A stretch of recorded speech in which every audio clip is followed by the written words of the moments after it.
2003 Manchester യുണൈറ്റഡിന്റെ ജേഴ്സിയിൽ ഒരു 18-കാരൻ അരങ്ങേറ്റം കുറിച്ചു. ഒരു വർഷത്തിനു ശേഷം ബാഴ്സലോണയിൽ മറ്റൊരു 17-കാരനും. തുടർന്ന് 2009 ബ്രസീലിൽ നിന്നൊരു യുവ പ്രതിഭ ഫുട്ബോളിലേക്ക് ചുവടുവെച്ചു.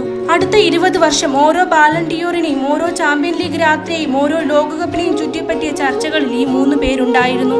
റൊണാൾഡോ ലോകത്തെ പഠിപ്പിച്ചത് പ്രതിഭയേക്കാൾ വലിയ ശക്തി കഠിനാധ്വാനത്തിനാണെന്നാണ്.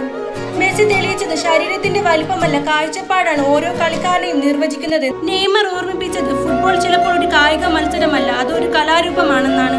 ഓരോ ബാലൺ ഡിയോർ പ്രഖ്യാപനവും ഒരു ചർച്ചയായിരുന്നു. ഓരോ എൽ ക്ലാസിക്കോയും ഒരു ചരിത്ര രാത്രിയായിരുന്നു. ഓരോ ലോകകപ്പും പുതിയ പ്രതീക്ഷകൾ സൃഷ്ടിച്ചു.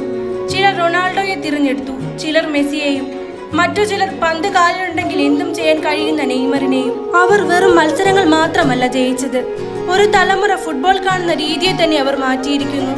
സമയം എല്ലാത്തിനെയും മാറ്റും.